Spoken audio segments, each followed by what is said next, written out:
সৌভাগ্যের দীপক অনুষ্ঠানে আপনাদের সবাইকে অনেক অনেক স্বাগত জানাচ্ছি। সরাসরি সৌভাগ্যের দীপক অনুষ্ঠান, যেখানে আমরা যাকে পাই বিশেষ করে বলবো একজন বাস্তু এক্সপার্ট, দেশ বিদেশে যিনি বাস্তু নিয়ে কাজ করে চলেছেন, বহু মানুষকে সফলতা দিয়ে এসছেন। তার সঙ্গে তিনি একজন রিনাউন্ড অ্যাস্ট্রোলজার, যার অভ্যর্থ প্রতিকার প্রতিবিধান কাজ করে প্রত্যেকটি সমস্যার ক্ষেত্রে।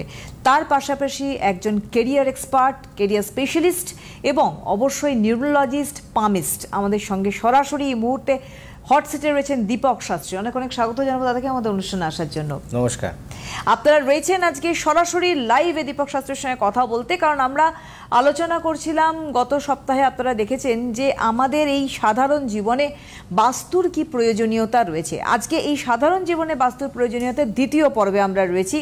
আমরা বাস্তু নিয়ে আলোচনা করব, তবে তার আগে বলে দিই, যেহেতু লাইভ অনুষ্ঠান দেখছেন, আমরা আপনাদের ফোন নেব, আমরা ডেট অফ বার্থ আপনাদের নেব, কিন্তু রাশি লগ্ন জানানোর এটা নয়। আপনার সমস্যা আপনারা বলবেন, তারপরে দাদার এখান থেকে প্রেডিকশন আপনারা শুনবেন। এবং অবশ্যই সরাসরি নাম্বার 6292242341, 6292242342 অবশ্যই ফোন করুন। স্বাগত আবারও জানাবো দাদাকে। এবং গতদিনের অনুষ্ঠান আমাদের ভীষণই ভালো হয়েছিল, সাধারণ জীবনে বাস্তু প্রয়োজনীয়তা। আমি কিছু কিছু প্রশ্ন করেছিলাম, আজকে পর্ব 2-এ আমরা দাঁড়িয়ে রয়েছি।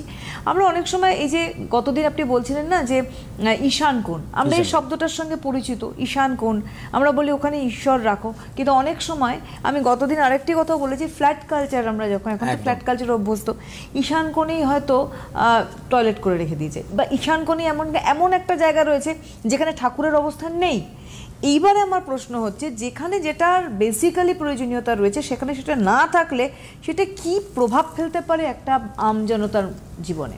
যদি ঈশান কোণ বলতে উত্তর পূর্ব দিক, অনেকে জানে না, যে অনেকে বলে যে দাদা ঈশান কোণ কোনটা। ঈশান কোণ হচ্ছে পার্টিকুলার হচ্ছে উত্তর পূর্ব দিক হচ্ছে ঈশান কোণ। ঈশান কোণটা হচ্ছে ঠাকুর দেবতার স্থান। এখন কি করে, ফ্ল্যাট অনেকে বেশিরভাগ এখন ফ্ল্যাটেই থাকে, ফ্ল্যাটটা বেশিরভাগ ঈশান কোণে বাথরুম বা রান্নাঘরটা করে ফেলে। এই রান্নাঘর বা বাথরুমটার জন্যে ঠাকুরঘর সেখানে হচ্ছে না। আর উত্তর পূর্ব দিকে এই ঈশান কোণে জায়গা ঠাকুর যদি না থাকে বা ঠাকুর দেবতার স্থান, সেখানে যদি ঠাকুর দেবতা না থেকে অন্য কিছু থাকে, তার প্রভাব কিন্তু খুব খারাপ। যেমন ঈশান কোণে যদি বাথরুম বা রান্নাঘর থাকে, আমাদের সবথেকে পরিবারের প্রত্যেকের উপর আর্থিক